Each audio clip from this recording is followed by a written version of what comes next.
Assalamualaikum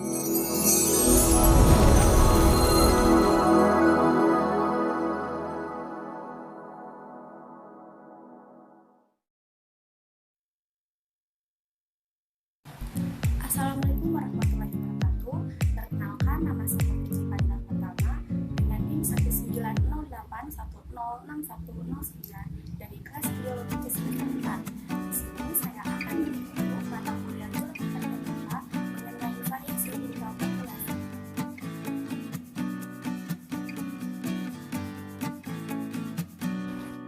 Variasi interpopulasi, variasi yang artinya keberagaman, dan interpopulasi yang artinya di dalam suatu populasi. Jadi, variasi interpopulasi ini merupakan keberagaman di dalam suatu populasi, yang dimana keberagaman tersebut dapat berupa morfologi dan juga genetik yang dimiliki oleh suatu spesies di dalam suatu populasi.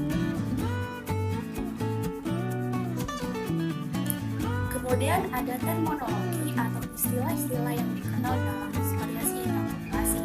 Yang pertama ada fenon atau fena, yang kedua ada spesies, yang ketiga enantiomorfis, dan yang terakhir yaitu gen pool. Penjelasan secara lanjut mengenai istilah-istilah yang dikenal di dalam variasi interpopulasi ini. Yang pertama ada fenon atau fena. Istilah tersebut digunakan untuk menunjukkan perbedaan bentuk atau ukuran fenotip yang terjadi dalam suatu populasi. Kemudian sibling spesies, suatu spesies yang terlihat bagian morfologinya serta karakteristik yang nampak sangat mirip dengan spesies tertentu, akan tetapi terisolasi secara reproduktif.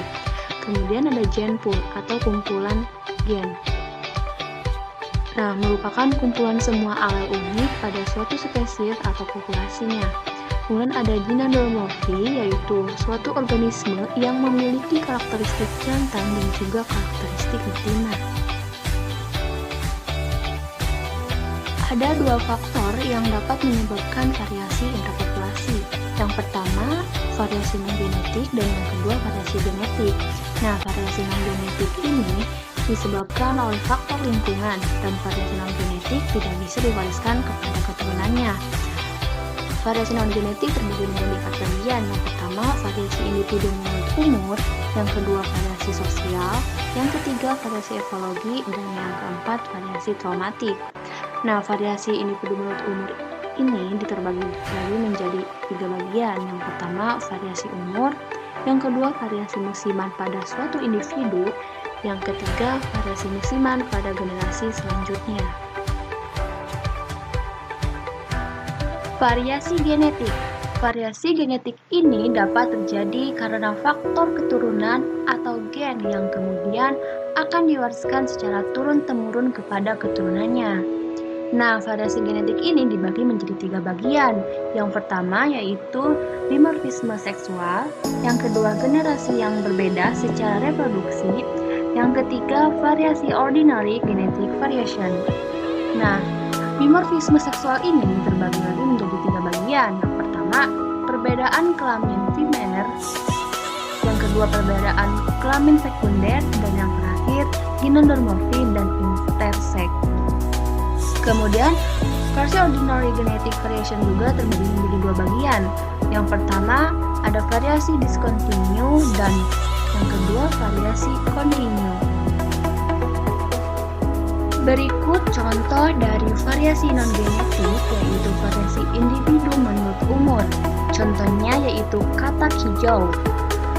Nah, katak ini dapat mengalami perubahan bentuk tubuhnya, yakni perubahan morfologi dan juga fisiologi selama metamorfosis. Dimulai dari telur, kemudian berudu, kemudian berudu berkaki, lalu katak berekor, dan yang terakhir menjadi katak dewasa. Contoh selanjutnya dari variasi non-genetik yaitu variasi sosial, yakni lebah madu. Nah, variasi sosial ini biasanya terjadi pada hewan yang hidupnya dengan cara berkoloni. Contohnya yaitu lebah madu ini. Dan kemudian variasi sosial ini biasanya berkaitan dengan kasta spesies pada hewan tertentu. Lebah ini juga terbagi menjadi 3 ya. Yang pertama ada lebah ratu, yang kemudian lebah jantan, dan yang terakhir lebah pekerja.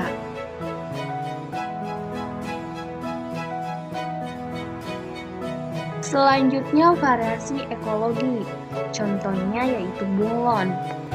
Nah, variasi ekologi ini terdiri dari variasi habitat, yakni adanya perubahan pada hewan tersebut berupa warnanya yang berubah, yang ditandai sebagai adanya respon terhadap lingkungan di sekitarnya.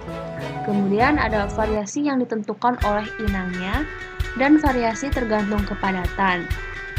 Kemudian variasi alometrik dan juga variasi neurogenik atau neurohumoral. Berikutnya merupakan contoh dari variasi intrapopulasi yang ada di sekitar lingkungan kita, yaitu kucing Persia atau Felis catus. Spesies ini termasuk ke dalam variasi genetik dimorfisme seksual, yakni dapat dilihat secara morfologinya dari perbedaan organisme jantan dan betina, dan masih dalam spesies yang sama. Nah, perbedaan tersebut dapat mencakup warna dan juga ukuran. Terlihat bahwa ukuran tubuh jantan lebih kecil dibandingkan dengan ukuran betina. Itulah pemaparan yang dapat saya sampaikan. Assalamualaikum warahmatullahi wabarakatuh.